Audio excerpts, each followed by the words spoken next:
Welcome to Two Giant Goofballs, a New York Giants podcast. Are you a goofball that loves Giants football? If so, sit back and relax. Except you, that person driving. Sit up and keep your eyes on the road. Your ears, though, can still listen as we talk about the team that both excites and frustrates us so much. And now, here are your goofball hosts, Drew and Rob. Welcome, fellow goofballs, to Two Giant Goofballs, a New York Giants podcast. I am Drew, joined as always by... Me, Rob. I'm actually here tonight. He's back in the New York groove.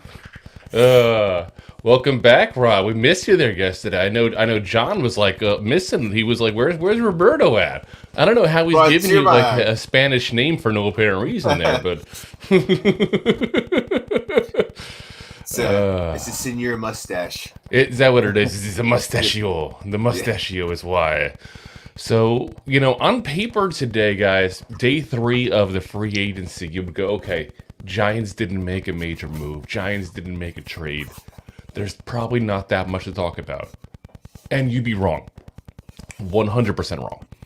There is so much to talk about, it's not even funny. Before we get started, I want to make sure everybody on here knows also, next episode we shoot here, which we're going to do one on Friday here for you guys, that's going to be officially our 100th episode.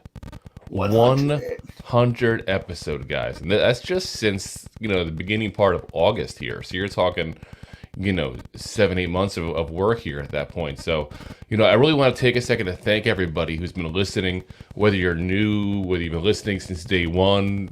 We couldn't do this without people listening, because to be very frank, we'd be like, I'm done. This is boring. No one's liking it. Yeah. So the fact that we got people listening really means a lot to us there, and now watching for the last month and a half now as well. So guys, honestly, from the bottom of our hearts, thank you very much. Yeah, really appreciate it, guys. Thank you. So I think that deserves also some good news for you guys, because we don't often, as Giant fans, talk about good things. Well, we got some good news for you guys. So guess what, guys? It's time to say... Bye. Goodbye, Kenny Galladay. Kenny Galladay forced to take a holiday. He's officially no longer a New York Giant. He has officially take that blue cut. Off. Get out of here. Put a different shade of blue on if you want, like you did last time. I don't care. He does have it was a lion that's blue as well. So I mean, there's a blue theme going for his career. That's for sure. The big news of today, though, for the New York Giants is Darren Waller was in town already. Less than 24 hours after the move, he's already in Jersey, talking it up. See him already all over the Giants media talking to Daniel Jones, who just seems to live at the stadium. It seems like he's there every single day. Like. I swear he has like an apartment there somewhere at the Timex training facilities there, because he's just always there. But yeah. Oh, there's John now. Roberto is back. Drew is here. Time to party, Big Blue. Let's party go! On. Alrighty, so... Yeah, so like I said, Darren Waller already in town. He had an interview over Zoom with all the media, the good ones and the ones we don't like all together. The good ones, the useless ones, the ones that make BS up, all of them together in one Zoom meeting. Had a few good notes here. So he did say yesterday was actually the day he was returning home from his honeymoon. Oh. Actually, no, I should say that. The day after he returned from his honeymoon. I should clarify that. Still, that's pretty crazy. The guy just gets married, comes back from his honeymoon. The next day he's gone. He's traded. Yeah. Not by his new wife, luckily, but, He's... Honey, that nice home we were looking at that we really liked? We're going to go to Jersey. Well, that's the other thing. So he said that the trade caught him off guard first off. So I think that's kind of interesting, but... Keep in mind, his wife is also an athlete. She is Kelsey Plum, the Las Vegas Aces All-Star in the WNBA. So she also played plays in Las Vegas. I'm telling you, Giant fans are all over her feed telling her to demand a trade to the Liberty. I have never seen Giants fans care so much about the WNBA in my life. That's pretty impressive. Yeah, Pretty impressive that half the New York Giants knew who the Liberty, who the Liberties were. Well, considering you can pretty much buy like front row seats for $10 at MSG to go see the Liberty play, I'm just saying, like, not to be cruel about it, but let's be honest here, the WNBA has not been the biggest draw. Yeah, we won't go Norm Macdonald style on the WNBA. Yeah, we will. So here's the interesting one. So RG3, who loves just open his mouth and insert his foot. I don't know what it is. I don't know if he has a foot fetish or what the deal is, but this man says really all kinds of just crazy ass crap all the time. So he says, Darren Waller just got married to Kelsey Plum of the Las Vegas Aces, and Josh McDaniels' wedding present was to trade him to the New York Giants. Josh McDaniels is not a romantic. Yeah. And then the best part of that is, after he tweets that, so Kelsey Plum retweets it. And she doesn't just retweet it and go, here you go, this is funny. She says, probably because he wasn't invited to the wedding, LOL. Fantastic.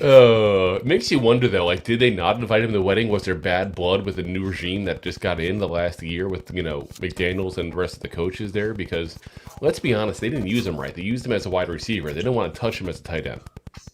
He's not a wide receiver. He is a tight end. I understand he's not the best blocking tight end in the world, but he is not a wide receiver.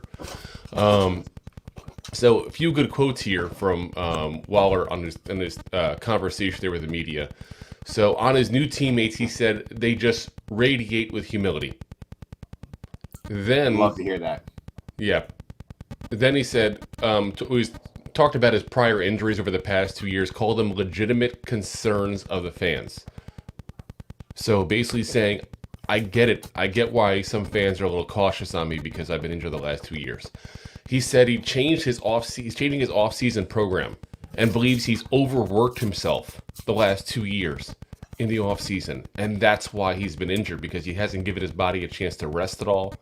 And he's coming into the season already basically tired and worn out.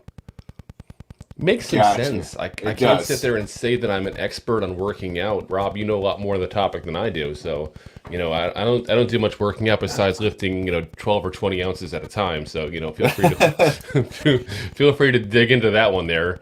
That's not a very good image, Rob. Oh my God. Oh, that was like a bukkake party for you about to happen.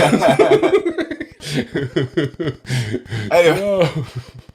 I mean, yeah, if you don't give your body time to heal, and he's constantly pushing himself. He's a pro NFL athlete, top caliber at his position. Like, you could almost call him a legit number 4 best tight end in the league, even with his injuries. Like, just so the stats and his 20 yards plus catches he's had, he's a legit athlete. So it means he's competitive. So he's always going to come in looking better than the year prior. So what do? You have to work out harder. You have to run faster. And if you don't give your body time to heal enough, and you go into the game where you literally give 110%, injuries are more prone to happen. Resting from working out is just as important as working out. Yeah. And, part of me wonders, too, as well, and I don't want to get too much into his personal issues he's had in the past, because that's really his business, not our business, unless it affects on the field, and then it's really Mara and Tish's business, I guess you should say. Yeah. But, he's been in recovery for multiple years from addictions to oxycodone, Xanax, and he's also admitted to using cocaine in the past when he was younger as well. This is many years ago. I'm not trying to make it seem like we just hired, somebody onto the team and just traded for a guy who has these issues currently. But like they always say, once an addict, always an addict. There's always that addiction quality. A lot of people that I have dealt with in my own personal life that have had these issues, what they do is they tend to move on to a different addiction. They look for a healthier addiction because that's just how their brain is wired. So it makes you wonder if maybe that's what he did, is he moved on to working out and exercising as his new addiction, so to speak. Which obviously much more healthier than cocaine and oxy. And that's a very common thing. Yeah. Like I said, I've heard of it before plenty of times. I don't want to pretend to be an expert in addicts. Unfortunately, I've had a few people in my life that have, had addiction issues, lost a few people as well. So, Rob and I both have. Yeah, so, same. It's one of those things that you wonder if that's part of it there. And yeah, I'm glad he recognizes this, and hopefully that is what's caused the issues, because that's an easy fix. Yeah, like especially like oxycodone, like cocaine's addictive while you're doing it. It's not so much addictive like every other weekend, or every weekend you gotta be doing blow. Like same with the Xannies. Are you speaking from personal experience here, Rob? I'm curious what your cocaine habits now. No, I've known some people have done something right there. I got a little something. Sorry, guys, got the sniffles. But I thought when I went to your house that I saw these little samples of glass. So I thought you were getting new windows or something. But saw the snow we got here. But what I was getting at is the oxycodone is liquid heroin. It is synthetic heroin, is what it is. Yeah. And that's a lot harder thing to kick. And heroin is something that doesn't get out of your system really ever when it comes to addiction. So a lot of people that I've known that were hooked on stuff like that got into working out. Like they got into bodybuilding, which is one of the most disciplined things you could do. But it came easy to a lot of these people just because they took that addiction and put it into something else. Yeah, and like I said, I don't want to make light. As much as we like to joke around, we're goofballs, we're idiots, we are who we are. But in the end, that's not an easy thing to overcome. So kudos to him for overcoming it. One thing I noticed on the during the interview is I was kind of looking at facial expressions there. So being that I've been in sales for multiple years, if anybody's ever seen the show Lie to Me back in the day, it was about learning micro expressions and faces and reading people's faces to kind of see what their true thoughts are, not what they're saying, but their true thoughts.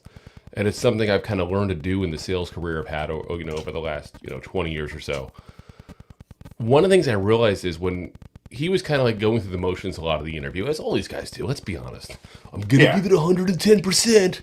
I'm excited. Like this is the same damn thing. Yeah. Great guys here in the squad. I can't wait to get working with them. But one thing that I really liked about him is when he started talking about Dable and Kafka and the offense, his face lit up. Something changed. Something clicked in him. And all of a sudden, he got excited, and there was a different tone, there was a different facial expression than we saw in the entire rest of the interview.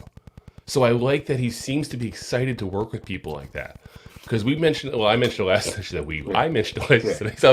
episode yesterday, keep in mind, Kafka, even though he's a QB coach, he worked in an offense that had Travis Kelce. Dable, as a tight ends coach, worked with Gronk. So you're talking two of the best, like I said, the two best tight ends really in this generation, really in the last 20 years or so. That's who these guys have worked with. And now you got a guy like this coming in. I mean, like I said, he's got to be excited. I expect a lot of good things. Yeah, I expect a lot of good things. And like, he has to know like their track record of who they've worked with. Yeah, like he sounds like a very smart guy who's been around the league a little bit now. Yeah, I mean he's going to be 31 before the season starts. He's going to turn 31. Yeah. He's been in the league for numerous years now. Not that he's really old as you and I, but I mean, like some people are worried about his age. I'm more worried about the injuries, not the age, if anything, because he has not really played that much the past 2 years because of injury. So he doesn't have the tread on the tires like Saquon Barkley. Like he ran his goofballs off all year. Like if you're doing that constantly, your NFL career doesn't last that long. Well, this guy, he didn't have to put the tread in the wheels. It's not just that even. It goes even beyond that part of it there. So people keep talking about that part of it, but before 2019, okay? So we're only talking 4 years ago. The man played in 22 games in the NFL. Yeah. 6 games in 15, 12 games in 16. Didn't play at all in 17, 4 games in 18. Like, this guy doesn't have the mileage a typical 30, 31-year-old has. That's what I'm saying. Like he's going to play for a while. Yeah. And what I like about looking at his record, and one thing I should have mentioned yesterday, but I didn't, I'm going to blame you, Rob, because you probably would have pointed it out to me, is that, when you look at his production the last 2 years, the games went down.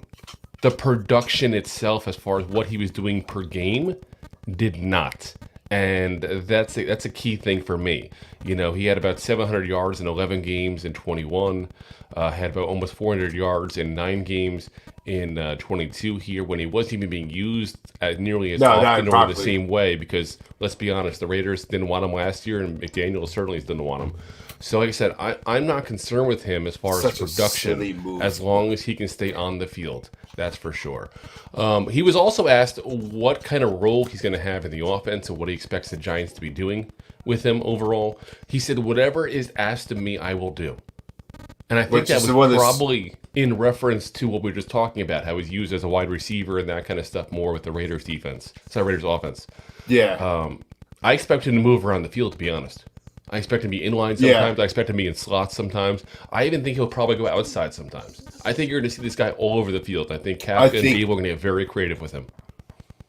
I really do. And like a lot of people are like, oh, well, you could put him in just for those throwing plays, put him in the slot. You don't have to have Barkley in there. Like, to me, I think we're going to do a lot of both Bellinger and Waller in here at the same time, because even like he's not a good blocker, but you got to put him in and use him as a blocker to keep that defense guessing where we're going with that.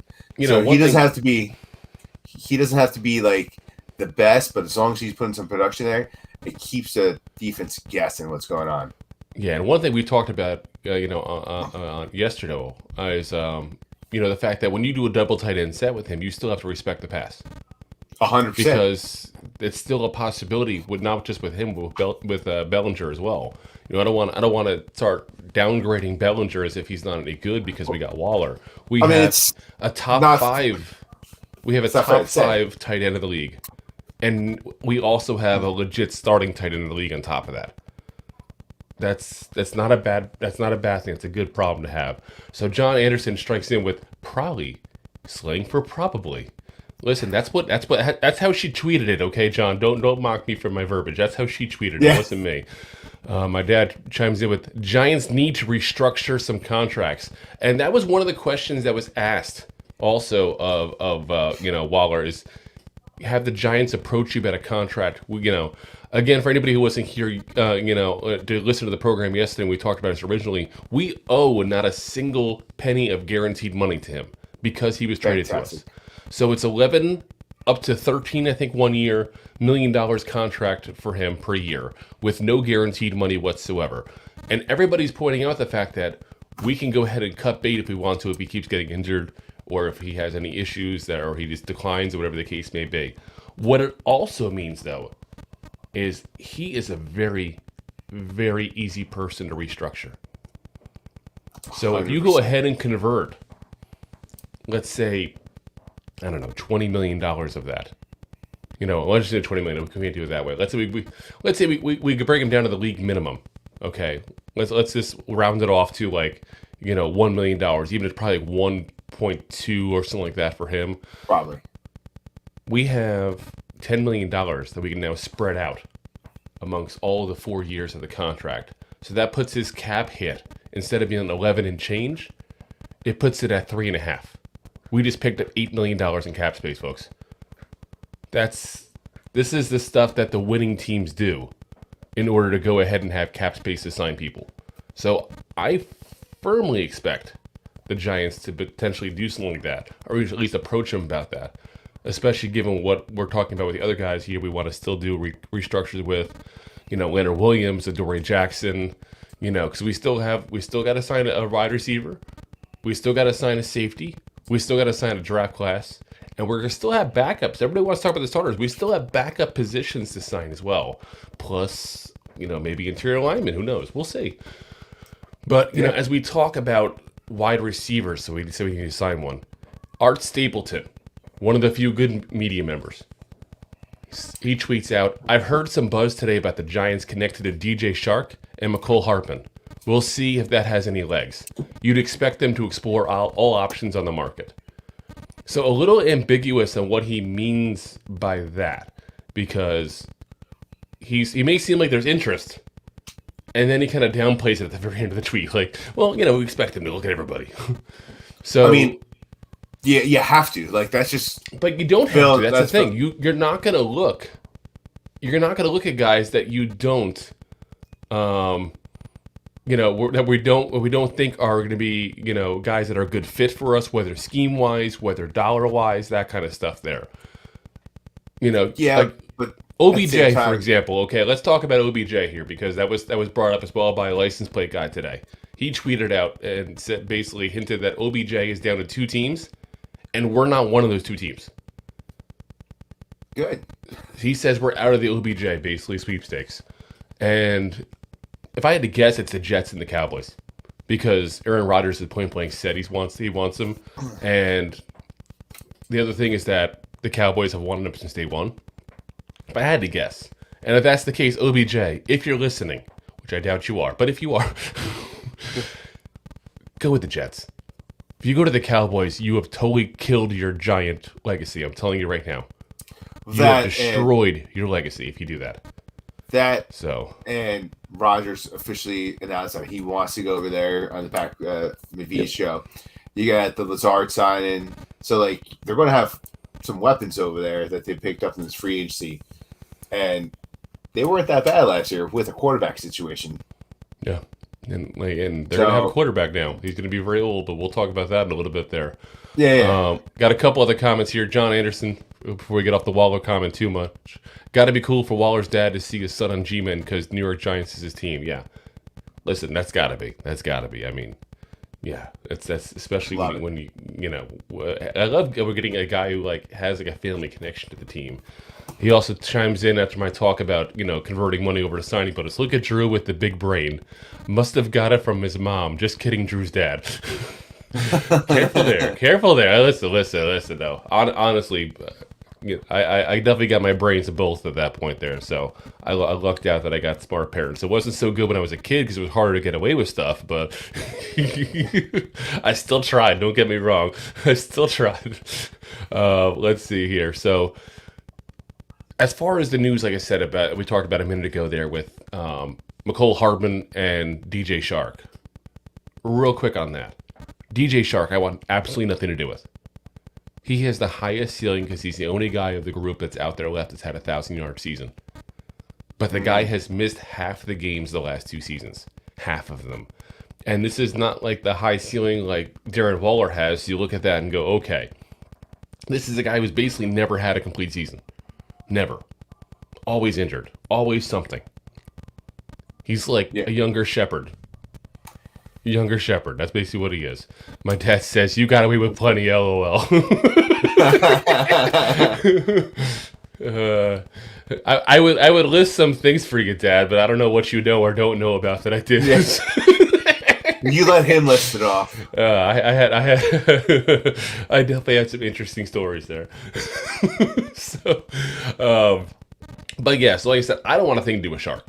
We have enough guys with injury issues on this team already as it is. I want absolutely nothing to do with him. Hartman, to me, is an interesting, guy there because, if you look at what he's done, overall as a receiver with the Chiefs, because that's where he's been obviously the last few years, he's never been their number one. So you sit there and say, okay, he's never been their number one. Is there room for growth because he's never been the number one? He's a guy who's been healthy, minus an injury he had this year, but I'm not going to persecute a guy for having one injured season. That happens. It's a rough sport. Nobody gets through their career without an injury. That's life. Even if football get injuries. I also look at the thought process of, well, he's also never been the number one. I said that as a positive thing a minute ago. I'm going to spin it as a negative thing as well. You don't know if he can. Exactly that. You don't know. Exactly. You don't know. So it's like, are we going to go ahead and trust that he can be? And we have the advantage of Kafka on the offense, obviously, who knows him pretty well. So if they bring him in and they say he's the number one, I'm going to trust he is because we have the inside knowledge. But I can't sit there and say whether or not he actually is. Yeah, I mean, it's hard, especially for that Kansas City offense that spreads the ball around. Like, they were like, when Tom Brady was on the Patriots, they like constantly would. How many games last year did they throw out to 7 receivers, different receivers? Yeah. So, like, it's hard to judge how good one of these guys are when you're competing with 6 other guys. Exactly. You have no clue. And that's the thing with him. We don't know what he is. There's an unknown portion of it. It's almost an unknown commodity like that. Do you really want to give a bigger contract to an unknown commodity? But here's the other part of that. You could get him cheaper. It's not even that. It's that I don't think we have to pay anybody big money in the wide receiver market, because look at what's been handed out so far. The biggest contract so far has been $11 million a year. This has not been a year that we're handing out, like last year, $20 million contracts to receivers left and right, it seemed like. You know, it was like the record was getting broken every day, whether it was Hill, whether it was Adams. I mean, it's just, it was just a crazy situation there overall last year. I mean, Christian Kirk getting that kind of money, that kind of stuff just out of nowhere. This is not that at all. So I'm curious if they bring him in. I trust the process. I'm going to trust the guys, and I'm going to believe in them. But I'll tell you this, right off the bat, off the information I have to question if he's not worse than Slayton. Is Slayton a better player? Because he's consistently put 500 and change, 600 and change up a year. Give or take that. Slayton has consistently put up about 700 yards a year. But also, Slayton was number 1. He was like number 3. And Slayton wasn't always the number 1, outside Shep over there, but Slayton was definitely higher. Shep's never over there. He's over there on the sideline getting tended to by the trainers. Touche. But I'm saying, like, how many other people did Slayton have to compete with compared to Hardman? Like, there's a big difference there as well. It is. But like I said, it's kind of like, again, I trust them. If they think Hardman's a better fit, bring him in. But if he's not the better fit, then why not try to bring Slayton back? But I don't think that's going to happen, because let's look at this year, for example. Basically, every single goddamn person had to get injured on the team for them to bring Slayton on. Yeah, that tells they didn't you want them there. That's telling. Yeah, exactly. And it's probably because of his hands. Let's be frank on that. It's probably why. You saw it this year. How many times did he drop in obvious passes? I mean, there were so many great catches, and there's so many like this. Yeah. There was a couple catches that were like, what the hell? Like, even he caught the ball, and he almost didn't catch it, Yeah. Let's see. A couple comments here on Mecole Hardman. Hardman is fast, too. His girlfriend confirmed it. Okay, whoa. Now, John, how do you know his girlfriend? Oh. Who's faster? Mecole Hardman, if you're listening and you'd like to give John a response, please feel free to email us at 2giantgoofballs@mail.com. Or follow us on Twitch. And my dad chimes in with Casey's offense revolves around the Kelsey threat. It does, and it revolves around him and Tyreek Hill up till this season. So, again, Hardman was basically the third option, so that's why I'm willing to say he could potentially be a number 1. He just hasn't had the chance to be. John says, don't get me killed. It was a joke. Listen, if Hardman kills you, John, that's one less person we have to look at as a possible free agent. We're just trying to narrow down the field, John. You're helping us out. Take one for the team, man. Take one for the team. But yeah, like I said, I gotta wonder if Darius Slayton is better or not. And I don't know. And that's that thing that really concerns me here. But I think, and I'm not confident in, I think I'm going to say like 1A Hardman, 1B Slayton, and, number 3 Shark. And when I say number 3, I really want to push him down to like number 17. As John says, if it works for the G-Men, he can kill me. That's fandom right there. That's fandom, John. That's fandom. So That's called a die-hard fan. And, of course, we have another wide receiver the Giants have been rumored to be looking at, Adam Thielen. We talked about that yesterday as well. He did go to Carolina today for a visit. I did see that confirmed that he was in Charlotte. I have not heard any news on any kind of, signing with him whatsoever. So that makes me think one of two things. Either he's there overnight and they'll get it working at a deal tomorrow, because I haven't heard if he left or not, or if he's still there, or the visit didn't go well. Whether for him, whether for them, I don't know. But yeah, that's like I said, we'll have to see what happens. But it's weird because if he wasn't highly interested, he wouldn't go there. It's true. So, but at the same point, they did sign a couple other guys today in Carolina. We're going to go over that later with you guys when we roll down all the different options here and news and rumors and signings and all that kind of fun stuff here. But yeah, like I said, it's an interesting thing to keep an eye on with Adam Thielen because he's had a lot of people interested in him, and depending on the price, the Giants may be interested as well. It's not the move I want to make, but it's an option. It's not the worst move in the world, don't get me wrong. It's just not as good a move as we can make, I think. There was also a Twitter frenzy today. Tim Graham of The Athletic, and I got to be honest with you guys, I've never heard of this guy before. Never once. I'm not a guy who listens to the guys from The Athletic. I don't subscribe to them, mostly because, to be very frank, I'm not going to pay money for news that I can get elsewhere for free. Call me crazy. Call me cheap. You're right on both accounts. I'm cheap and I'm crazy. It is what it is. Like, they write about the same damn thing that's on all 10 other websites, basically, for free. Occasionally they have a story or they have maybe a writer that you really like, but for the most part, you can get the same damn thing elsewhere for free. I'm not paying for it. But anyway, Tim Graham of The Athletic tweeted complaining that Frank Bellinger, who's, of course, the father of Daniel Bellinger. We've talked about him a couple times this season here because that man is highly, highly active on Twitter. He said he's been DMing him because he wrote that Waller is better than Daniel Bellinger. This man is getting roasted all throughout Twitter like you would not believe for calling him out on this. So the first thing he does is he literally shares a screenshot. That's not professional. No. Tim, like I said, I don't know if this is your first writing job for The Athletic. I don't know who you are from a hole in the ground. You could literally walk into the room I'm in right now and I wouldn't know who the hell you are. But I have a feeling I never will know who the hell you are. Because that is as unprofessional as it gets to do that kind of thing.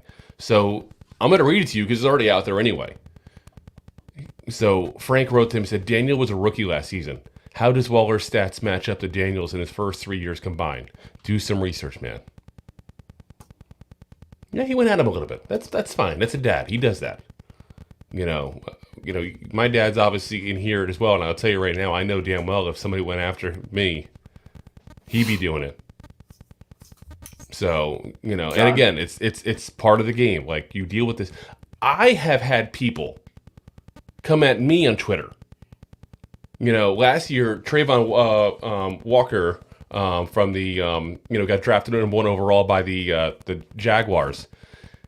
His mom went after me on Twitter because I said he was overvalued, and he's not nearly as good as Kayvon or some of the other edge rushers out there, and I think he was way overvalued in the draft. I said it. I still say it. I think I was proven to be right so far, at least with this first season. But yeah, she went after me. Listen, that's fine. Do your mama bear thing. That's fine. I'll take it gladly. Just don't go like Eli Apple's mom and go crazy. But yeah, like, there's nothing wrong with protecting family and trying to make them look good in the process and hating anybody that's hating on them. That's fine. And I'll admit freely I was hating on Walker. I'm not a Walker guy. I prefer Walker Texas Ranger than I do that guy. It's just what it is. Chuck Norris is the man. But yeah, so like I said, he went and afterwards he said, Mr. Bellinger, that's funny, he's calling him Mr. Bellinger, has been DMing me for nearly 4 hours. That's what he says. And so after Frank said to him, he said, stop embarrassing your son. And he says, stop embarrassing yourself, back to him, Frank says. And then he said, I didn't say your son was bad. I said Waller was better. If you want to whine about that, then I suggest you call Joe Shane. Otherwise, pound sand, daddy. That's what he said to him. That is as unprofessional and embarrassing as possible. Listen, that's what the Twitterverse says to people. Whenever you get in the public eye, and I don't try to make it seem like Rob and I are like celebrities in the Giants content creation and stuff like that. Like we're one of the middle tiers, I would say. We're not like entertaining and talking Giants. Some of the bigger names out there, they get thousands of people on each time. Oh, so you didn't get the invitation to the mayor's family dinner? Yeah, we didn't get it. No, we didn't get it. You know, we're not playing ping pong with OBJ like the LPG is and stuff like that. Like, yeah. But even we get stuff to the podcast all the time. That's not always the nicest in the world. That's fine. You know, I had somebody on Facebook talking trash about our graphics. I had another guy saying that the name works because we're goofballs. We don't know football because I said I was sad that Nick Gates was leaving. So, you know, we get that.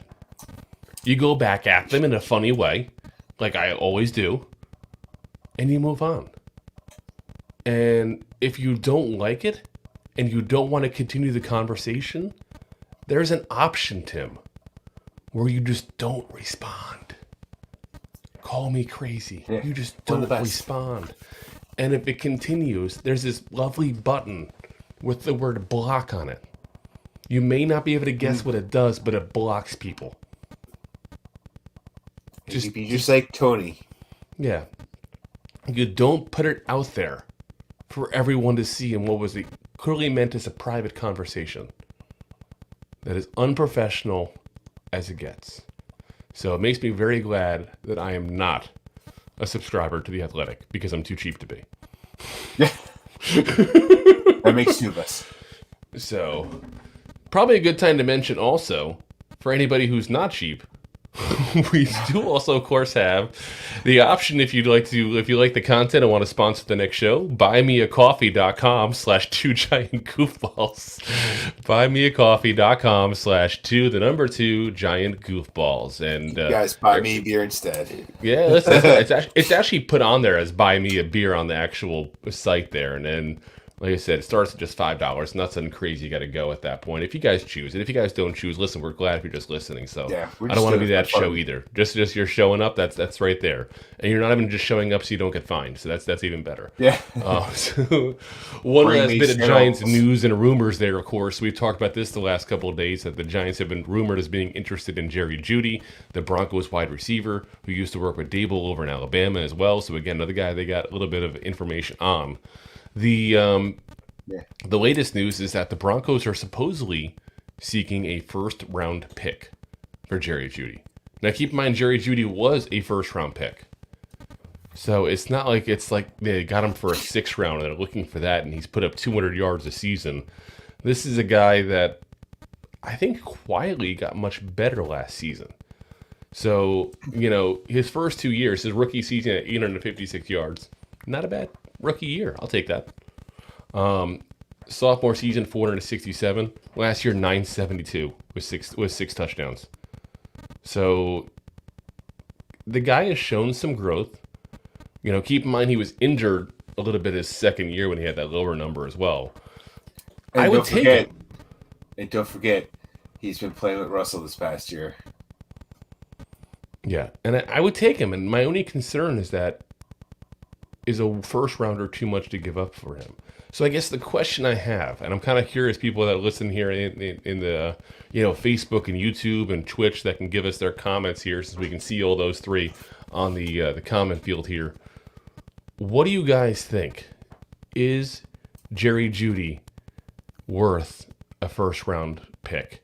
And if you guys are on one of the platforms or you're listening later on audio, shoot us a message on social media. I'm curious what everybody's thoughts are, because I got to be honest, I'm kind of torn on this.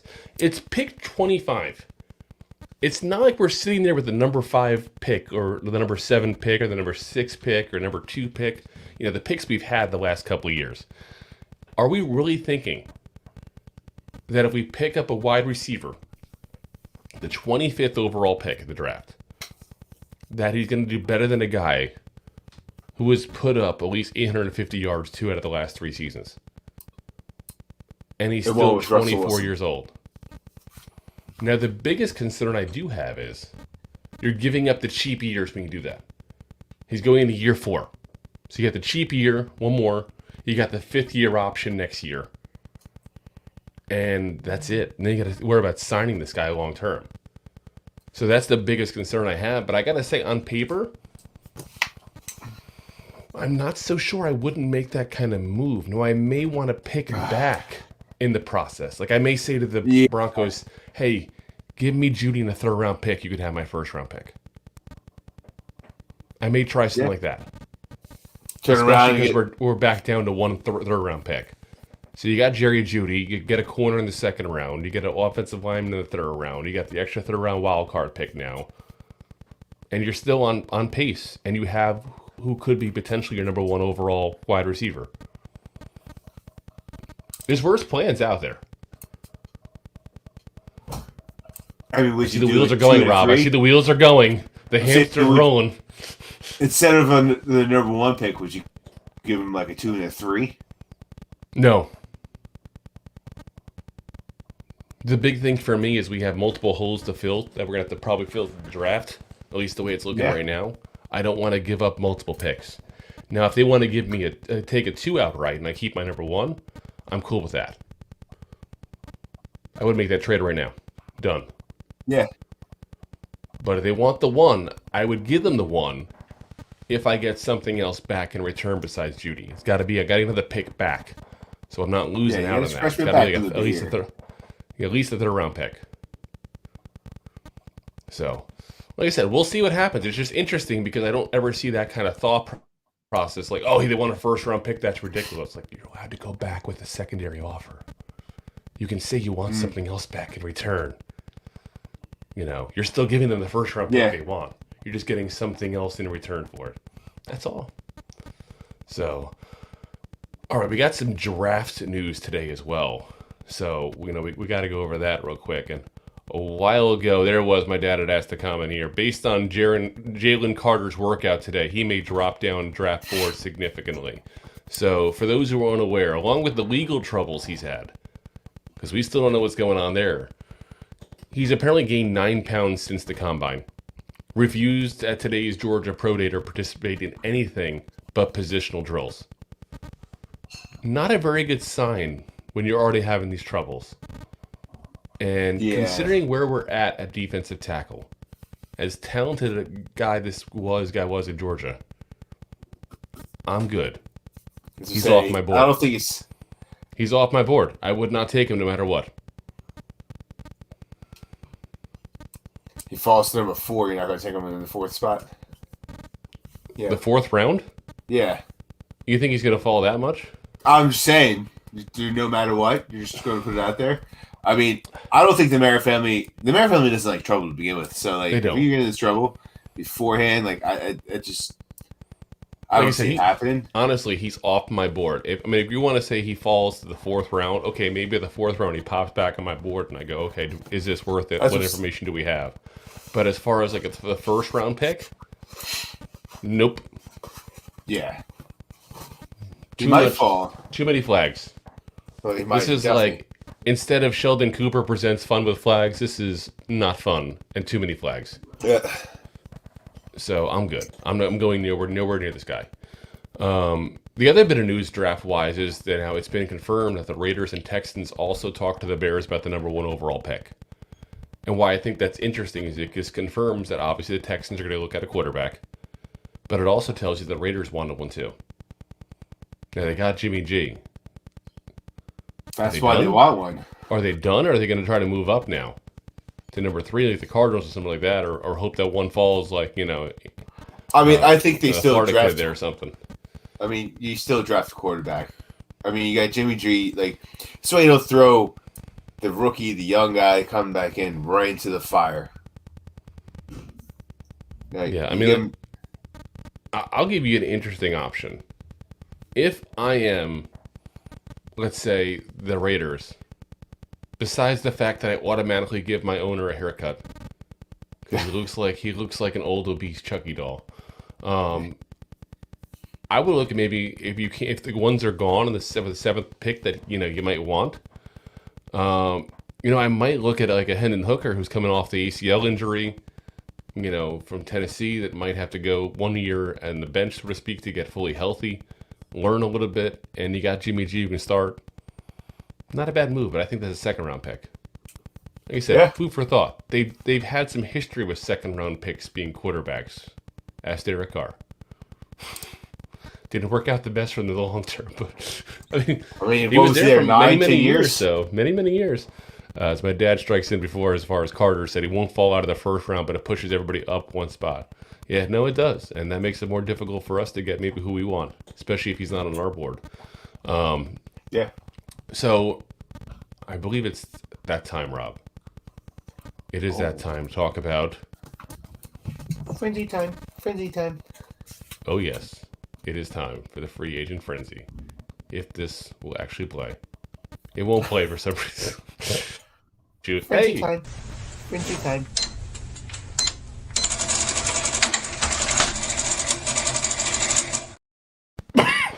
There we go. So we got the free agent frenzy.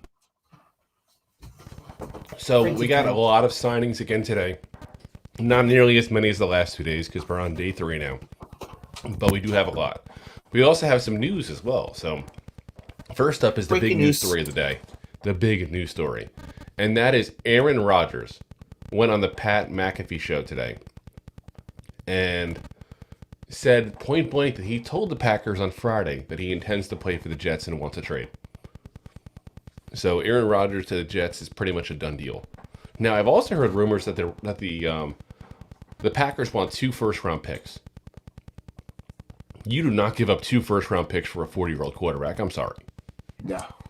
That's utterly ridiculous. Unless they really think they're going to win a Super Bowl this year coming up here. But here's the thing, though.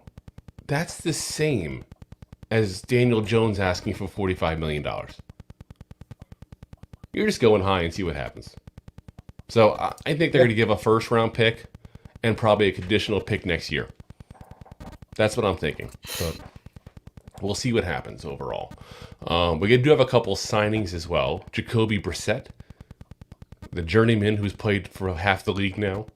Now joins the DC Commanders, and that's a new team for him. So 1 year, $8 million. They described him as a vet competition for Sam Howell. And I'm sorry, but if Jacoby Brissett and Sam Howell are your quarterback options, I'm not worried about the Commanders next year. I think we're going to be fine. Because that's a downgrade from Taylor Heineke. Definitely is. Unless Howell blows it away and surprises us all. But I doubt he will. Real shame there. Good defense, good receivers, commitment to the run game. Quarterback away. There could be something special with a good quarterback. I'm telling you guys, Lamar Jackson, that's where he should be looking to go, especially because Dan Snyder's supposedly getting out of the team. That's the key. I would, if I was him, I'd listen, I will sign today with you guys. But Dan Snyder has to go. You have to sign a contract saying I will sell the team. Bye. Look at John. Oh, John Anderson's going on a rant here. Let's see. So tired of Aaron Rodgers. We have 32 teams, and they all waste more than half the show on him. And what if he doesn't go there? Jets are idiots not to go all in on Lamar Jackson. Rodgers might retire next year. Who knows? And John, I'm with you. I don't think you're wrong. I'm with you 100%. My dad chimes in with, Hooker may sneak into the back end of the first. First off, that's a bad wording there. Hooker may sneak into the back end of the first round for the 5th-year option. John Anderson, where's Galladay going to end up? Probably in the XFL. Probably in the XFL. That's where I'm thinking. So let's see. We got Baker Mayfield signed too. Baker, the Baker man, going off to Tampa Bay here, my area over here. He's going to be a Buccaneer, signing a 1 year, $8.5 million deal. And that's a good spot for him. Think about it. They got Kyle Trask. That's all he has to beat out to get in there is Kyle Trask to get at the starting job. And you got a team that's got 2 great receivers ready to go for you. Not a bad spot. I'll take it. If I was him, I would have signed that deal in a heartbeat. Yeah. Oh, 100%. Not that. It kind of also lays to rest the rumors that the Rams are looking to get rid of Matt Stafford, because if that was the case, they would have made sure they kept him. Because that rumor's been going around a little bit. Haven't heard mention of that with that connection there, but it doesn't take much to connect the dots in the NFL usually. Let's see. We got the Bills also signed backup quarterback Kyle Allen, who, again, another guy who's played for half the league. That's like one of those things backup quarterbacks do. If you can just somewhat throw the ball, you'll have a long career. You just need also to have like flyer miles with your moving company, basically. And when they do the jerseys, we're gonna have to do like Allen A, Allen B. You know what I would do if I was a guy like that? Like, when you go, like, I don't think they do this anymore. I think this was more a thing when we were kids. Like, when you used to go to, like, Target and Kmart and stuff like that, and they had, like, all these frames set up so you can see all these posters that were the posters were all rolled up in the bottom. And up top, they'd have this thing where you can just go and go through these large posters. If I was a guy like them, I would go ahead and get a thing like that going and put a different, jersey in each one. Like a Rolodex of the jerseys I wore. Go with pride with it, man. Who cares? Like, listen, you can play for 12 teams. It doesn't matter. That means you played at least 12 seasons. That's all it means. You had a long career. There's guys who wish they had that. There's guys who wish they even just got the NFL. So, don't be embarrassed by it. Roll with it. Let's see here. Cowboys are planning on releasing Ezekiel Elliott. And all these rumors off season was that they're gonna figure it out. Nope. It's officially official. It's not speculation anymore. Oh, is it official now? There we go. Yeah. So I was talking to a Dallas fan. That actually, the person I was talking to thinks it's possible what they're doing if no one picks up Zeke because no one wants to touch that kind of money and all that. Is that they come and it's kind of like a wink, wink, nod, nod. We'll come sign you back for wink, wink, nod, nod. Yeah. So that is news to me. Oh yeah, you're right. Up. Guess what?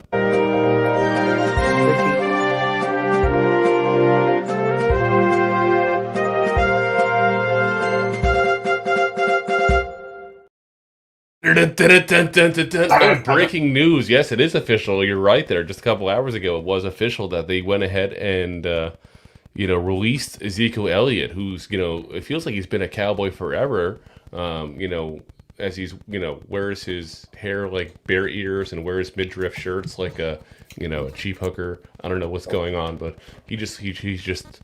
The man has no style. I'm sorry. I don't like to usually knock people's style, but that's just weird. Well, he looks like an Ewok, so he's got to look creative and different.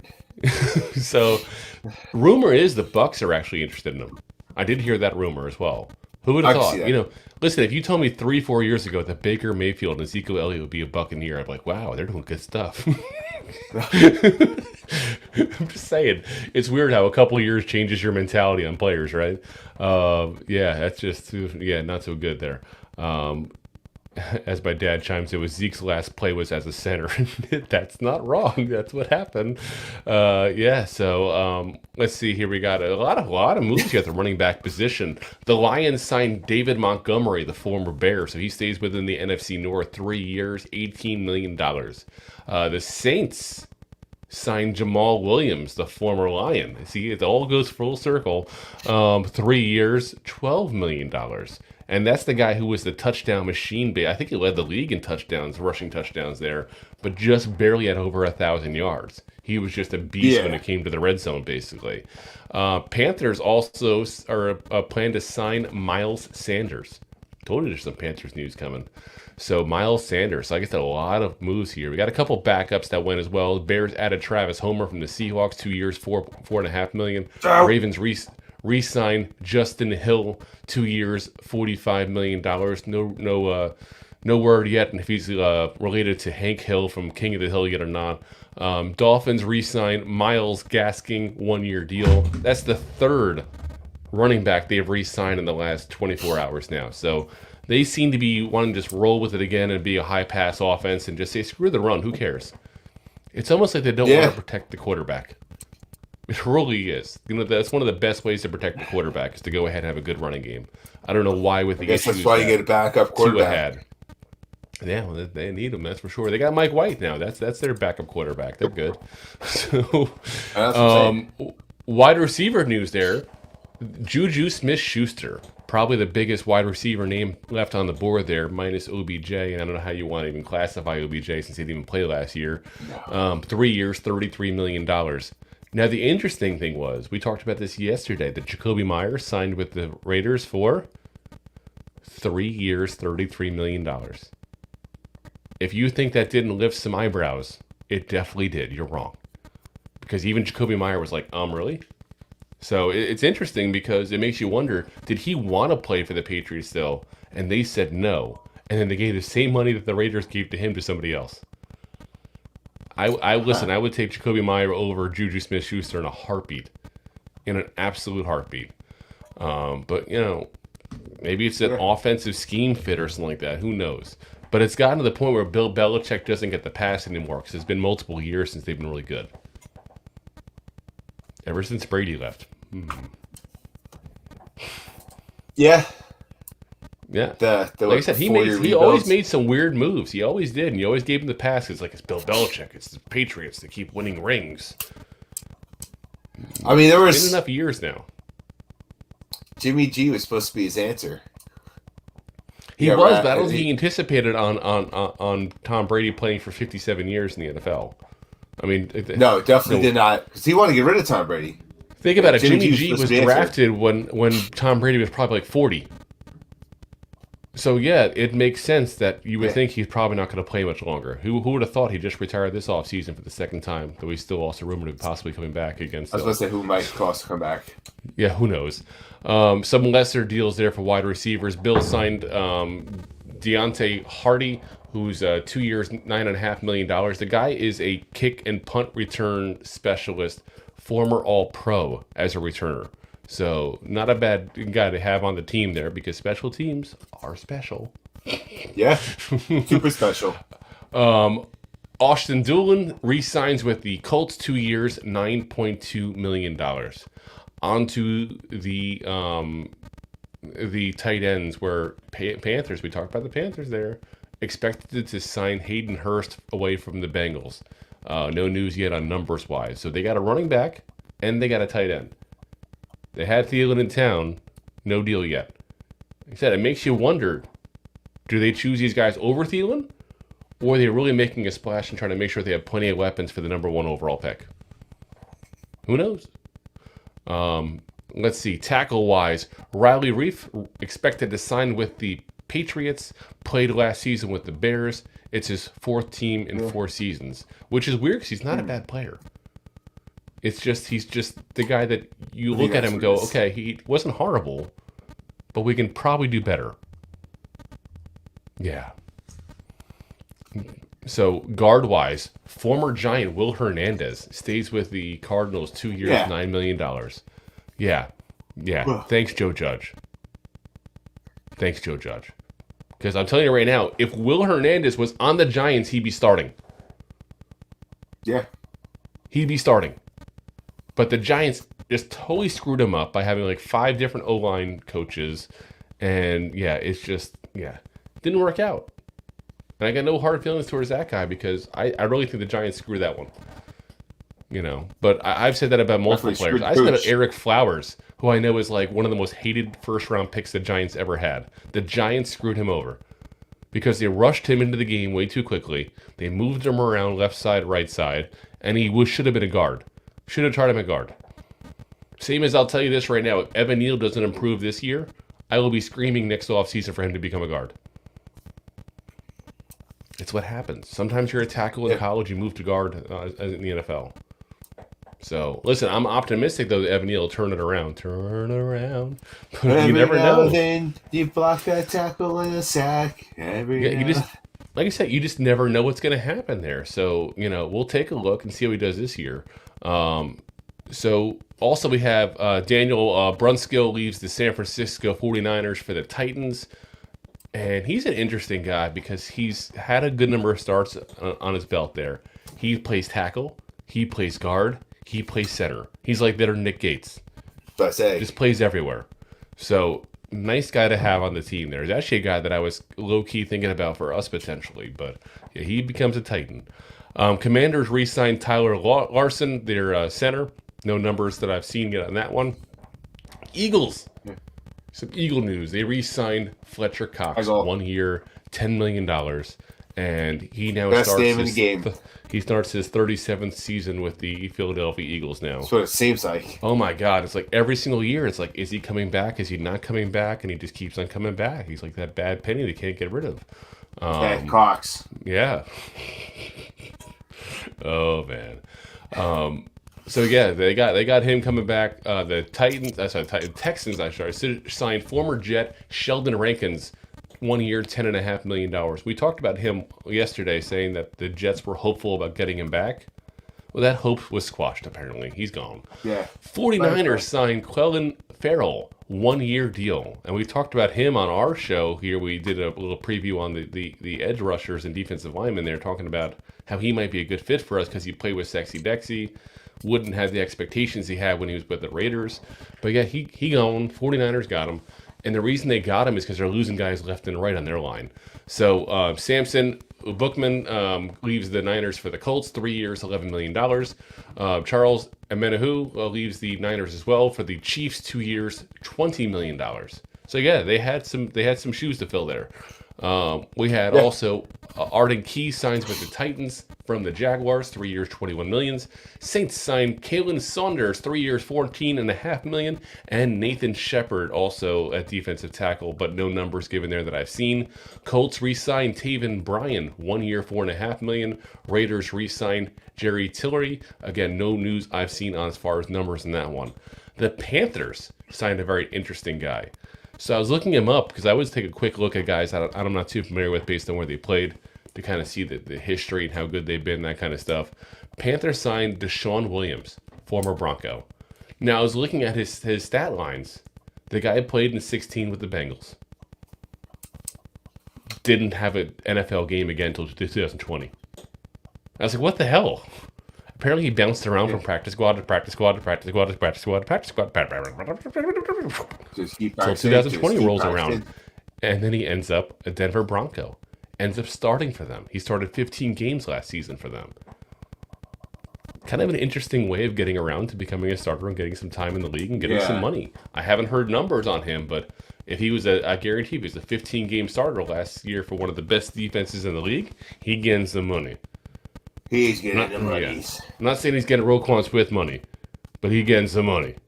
He's going to get at least probably $5-6 million at the very bare minimum. We got some news on edge.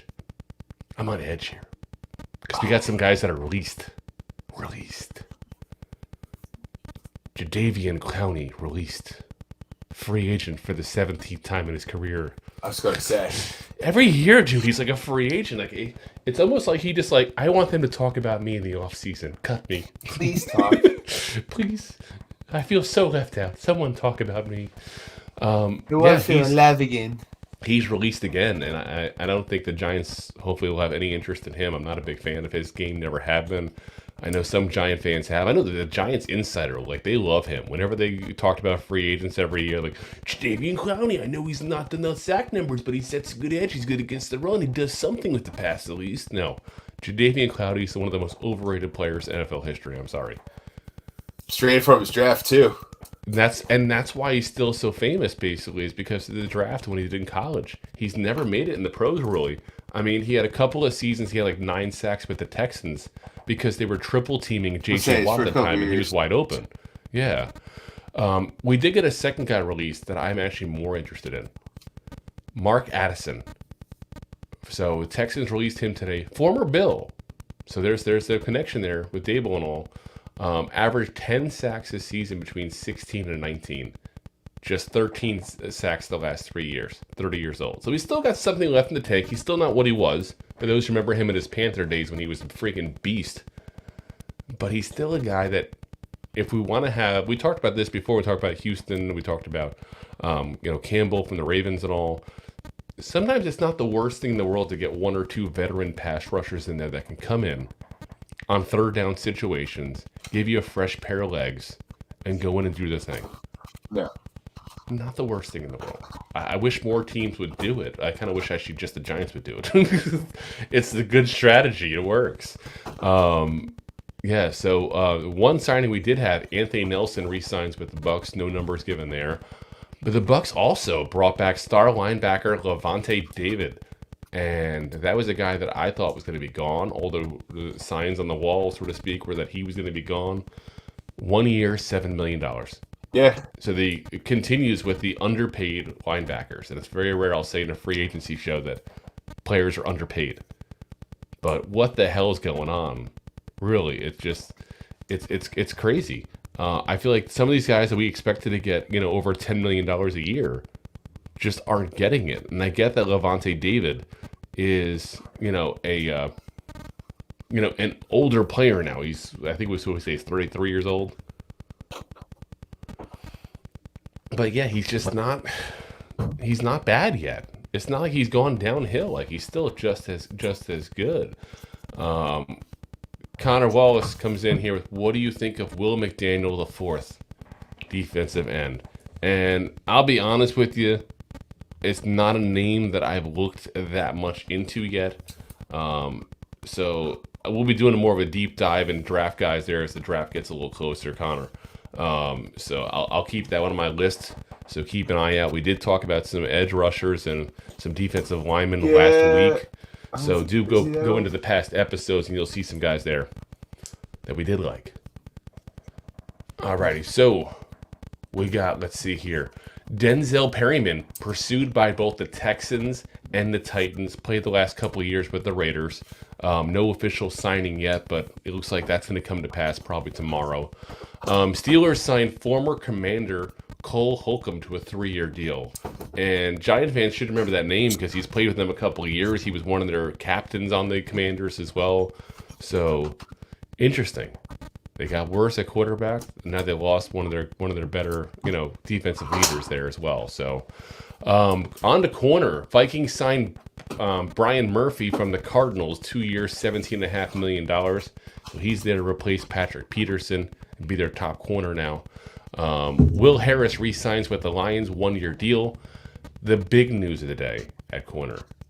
The big news. Big. Darius Slay released by the Philadelphia Eagles. And much earlier on in the conversation, my dad chimed in with, are we going to look into Gardner Johnson or Slay? So I was waiting. I saw your comment, but I was waiting very specifically because I knew we were going to get into it there. As he also put, draft a receiver, talk to Slay and or Gardner Johnson. I'll tell you, Gardner Johnson is the guy I would want of those two. If the Giants go that route and decide they don't want to get Julian Love. But Darius Slay is somebody I do not want anything to do with. He's 32 years old. So he's going to slow down any year now. And it's always weird when you say that with kind of stuff, but I always word it that way with NFL players. Any year now, instead of any day now, he's going to go ahead and start slowing down. And you don't want to give a brand new contract to a 32-year-old corner when you know that's going to happen. Unless he gets a 1-year deal and he's okay with that. Big. So. We're losing you, Rob. But yeah, like I said, I'm not a guy I'm interested. I know they try to trade him even, but we'll have to see what happens there. But I think somebody will take him. I think somebody will, and I think they're going to regret it by time the end of that contract comes up. So we'll have to see what happens there. Like I said, Gardner Johnson's a guy that I would definitely be interested in. If that option comes up for us there. We got John Anderson comes in with Jeff Smith, wide receiver from the Jets, is on our team now. What do you you know much about him, and John, I'm trying to look this up as you're putting that, and I don't see any news of him coming back coming to the Giants whatsoever. So give it a second. We'll keep an eye on this and see what points out. I don't know if you want to let us know where you heard of that from, in case it was somebody crazy out there in Twitterverse or, an alley with the plastic baggie. He says Facebook. Yeah, I'm looking at a quick Google search here. Jeff Smith, New York Giants. Absolutely nothing comes up. So it's not to say that it's not true, but it's something we'll have to keep an eye on a minute or two and see if it pops up. But yeah, it'd be just a camp body kind of guy. They're going to have to cut some receivers there, I think, in the Jets. And that's an interesting thing to look at as well. The rumor, he wanted like 18 mil or something like that. Huh. Yeah, Oh. he won't. Hey, Rob, we're losing you, man. We're losing you. Go back in and out. That's what rumor has it. Okay, we're going to give Rob a second here because we're losing him here because he's saying that. But yeah, like I said, John, I don't know much about him. So like I said, I'm going to have to say that we'll see what happens there. But again, the Jets are going to have to release some wide receivers because what's going to happen is we're going to go ahead and have to look at potentially getting like Denzel Mims or something like that. That's going to probably want to leave when they start bringing these wide receivers that Rodgers wants. Let's see if we got you back, Rob. Nope. Okay. So, yeah, he John says he needs better cable. Let's see here. So I think the big thing is going to be, like I said, you're going to see a couple of those guys coming in and out of the Jets facility there because of that. Because they're going to go ahead and get, some new receivers to make Rodgers happy, and they're going to have to, as a result, go ahead and get, some of those guys gone.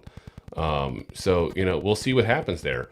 The big thing for me, though, is if we bring somebody in, I don't want scrubs. I want some actual talent. I want some guys that also, have the chance to actually play for us.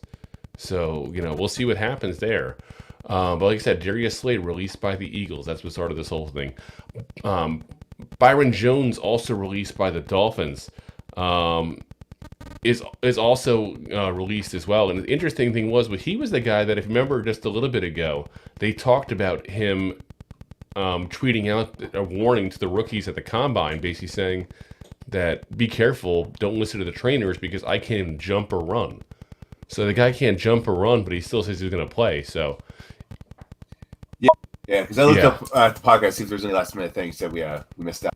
Yeah, I haven't heard anything on that name, so I'm kind of curious because Facebook, I'm telling you right now, I have seen like 12 different posts on Facebook that OBJ signed with the Giants. Like, people just love to post random things.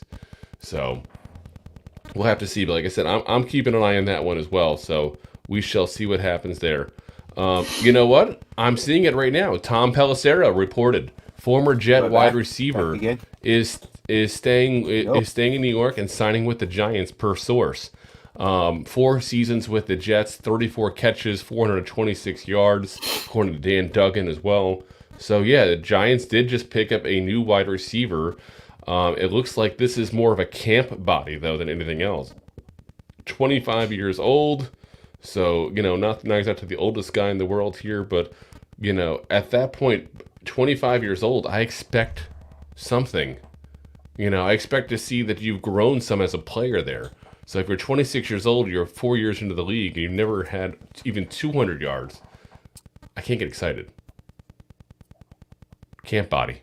That's what I'm going to call it, camp body. So, yeah. Let's go into the other news here as far as the... Sweet. Huh? What? Oh, we lost you again, Rob. So, but yeah, like I said, it's interesting to see the moves that are going to make literally by the minute here. So, yeah. So again, folks, we have for you.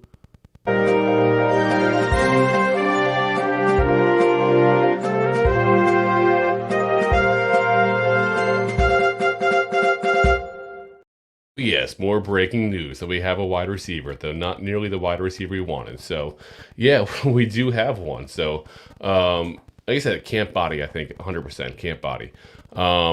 So Texans also re-signed MJ Stewart. He's a special team standout.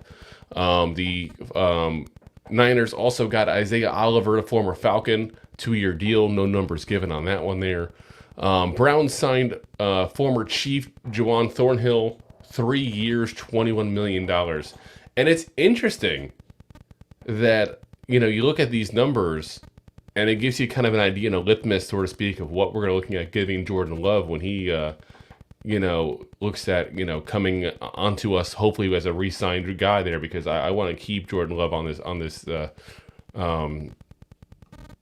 want to keep him Julian Love on this team long term. I really think that he's a guy that we need to have because he's very flexible as far as his abilities. He works well in Weeks defense and had a good year there.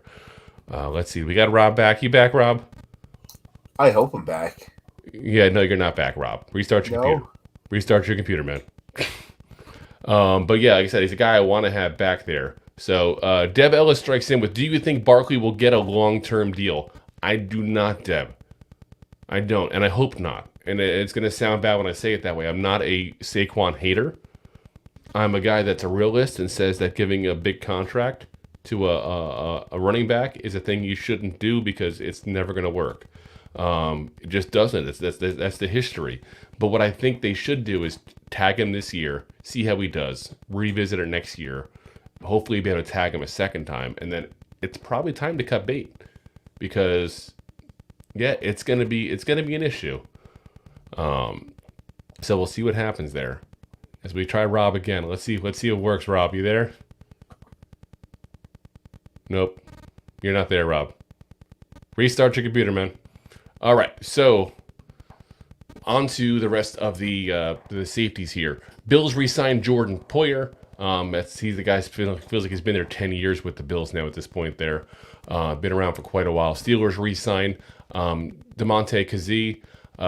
Dolphins also signed former Lion Deshaun Elliott, 1-year deal. No word on the numbers on that one there. Vikings bring back the kicker, Greg Joseph. Also bring back their long snapper as well, Andrew DePaula, who was an All-Pro and a Pro Bowler last season there. So, all good stuff there. And I think the big thing is that, we really still have some question marks going on here overall. Like, who else is going to come on to the Giants as a receiver? Because I still think we're going to get another receiver. Who's going to look into, Lamar Jackson? That's the big domino that I haven't seen yet. What's going to happen with Lamar Jackson? Does the Aaron Rodgers deal go through with the Jets without any issues? Is it going to be a prolonged thing because he's publicly now said he wants to go to the Jets? And that opens up some issues if you're the Jets. Because if I'm the Packers, and I know that's where you want to go, guess what, Jets? Price just went up. They hold the cards. So, yeah, we'll have to see how things go there. But I think it's going to be interesting overall to see how all those plays out here. So, we do not plan on having a show for you guys here tomorrow. We plan on taking that one off there unless anything big happens within the Giant world there as we get Rob back, hopefully. Rob, you back? I think I'm back. Yep, you're back-ish. You're still a little bit delayed, but we're good. It's much better than it was. All right. But, yeah, so like I said, guys, we do not plan on having a show tomorrow. Things can change, obviously, if the Giants go ahead and make a big signing in any way, shape, or form. I'd love to come on here tomorrow, guys, and tell you, hey, we just signed a great wide receiver.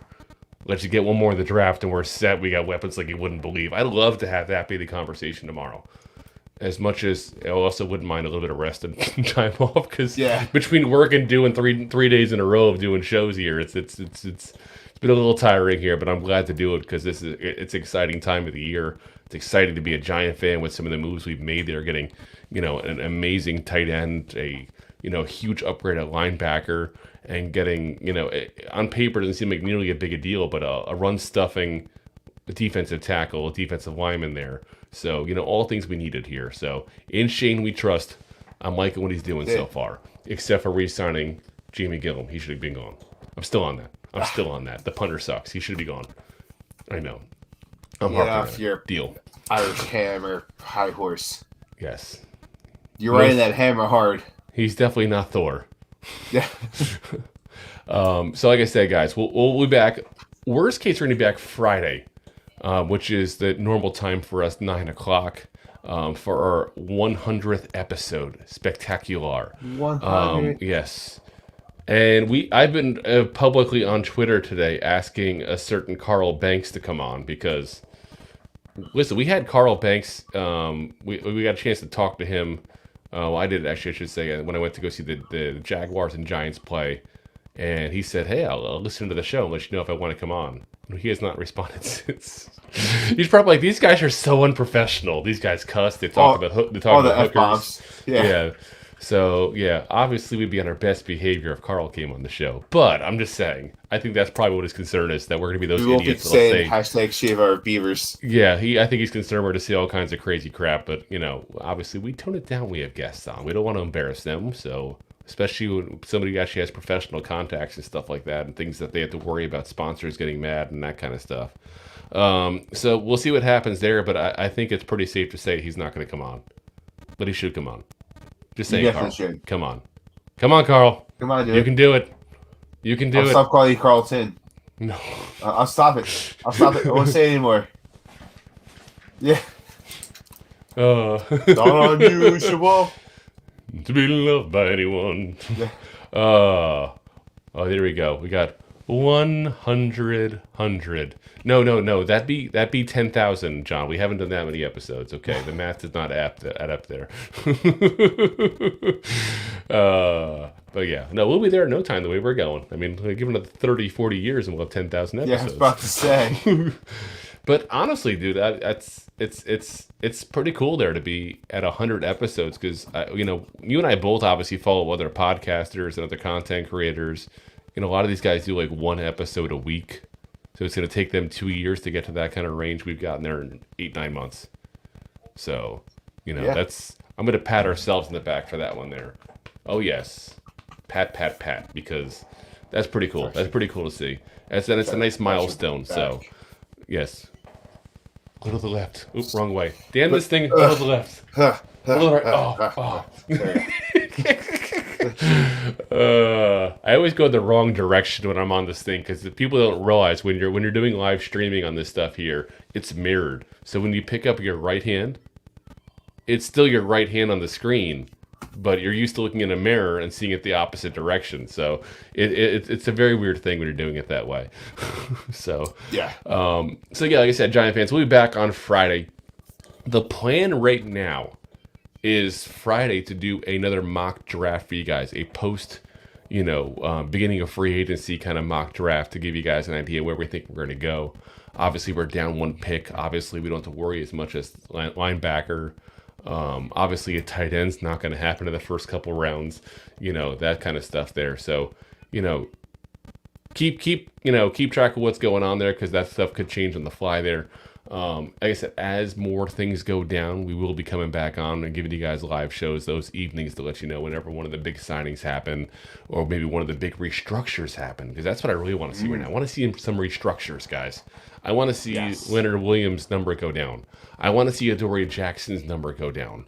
I want to see the potentially, looking at, like I said, Waller as a potential guy to even get his number down. We have the options to make the moves and get some guys here. Because we also still need to go ahead and get also some offensive line help for the interior.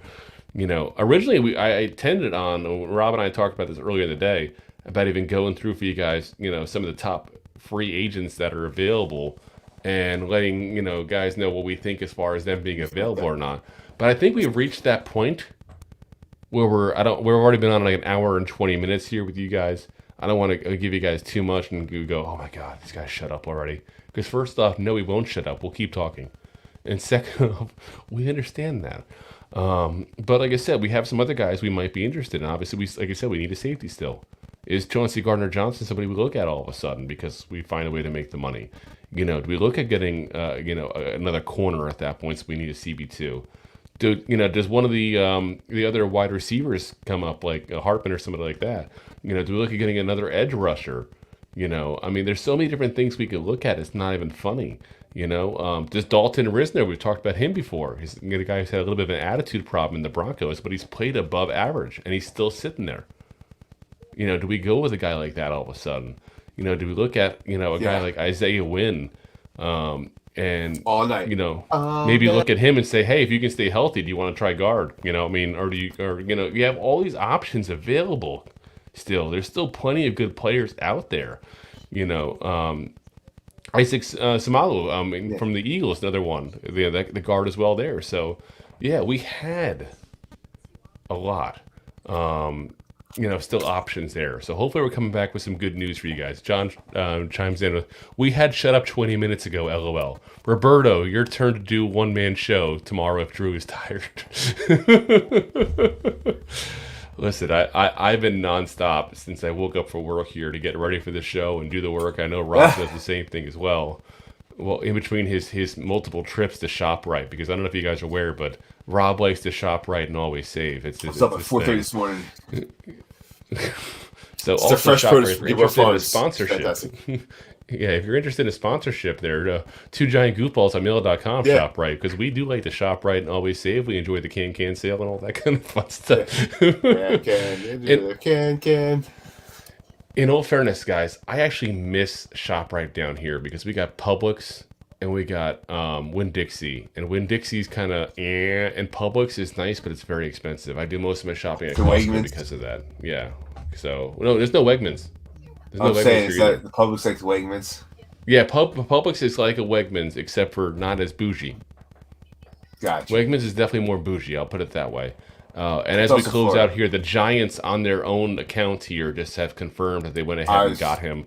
So yeah, Jeff Smith's official, undrafted out of Boston College, 2019, 6'1", 195 pounds.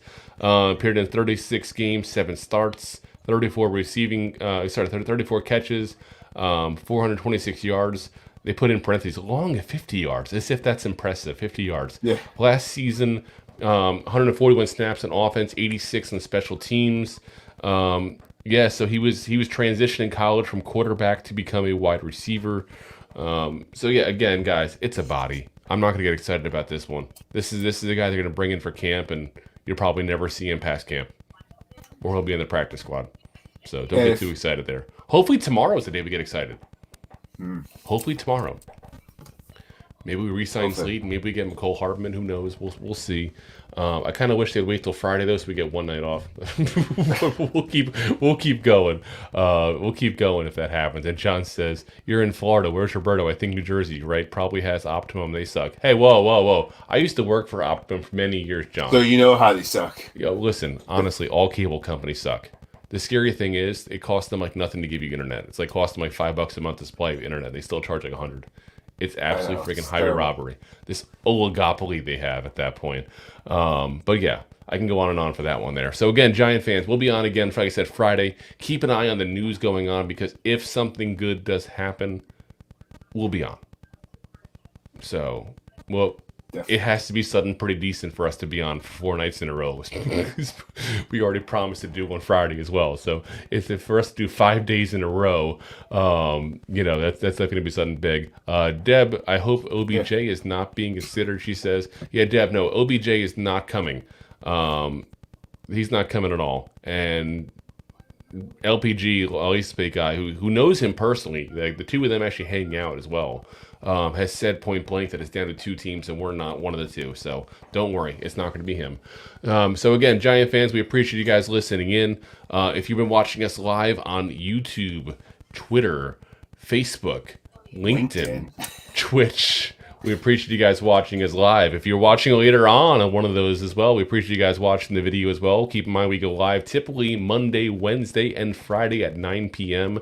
If that changes, we do try to give you guys a heads up, though, and I do try to make the events ahead of time so you know when we're going to go live.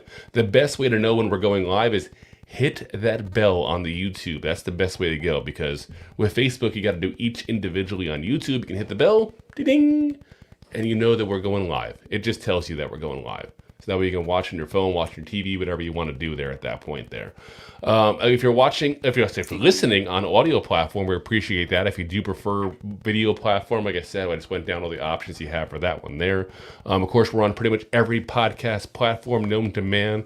If you like listening or watching, depending on your mood, depending on what you're doing, guys, again, feel free to like and subscribe on all those different platforms, because you can like and subscribe on every single platform you want. And that just helps us, so we'd appreciate it. Thank you very much in advance for doing it. Again, as I mentioned earlier as well, we do have sponsorships available. BuyMeACoffee.com/2GiantGoofballs. That's BuyMeACoffee.com/2 Giant Goofballs. Again, Giant fans, thank you very much for listening to what these goofballs have to say. We know you got plenty of options and plenty of ways to get your Giant news, and we appreciate you chose us as that option and that way to get Giants news. So, as always, it's time, Rob. It is time. Go G-Men! Go G-Men!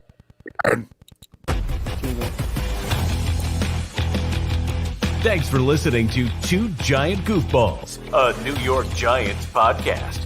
We appreciate your support. If you made it this long, you must have enjoyed it. So I am sure you have followed us on all the social media platforms. Of course, you have subscribed to the show on your favorite app as well and given us a top rating. Right? Right? Right?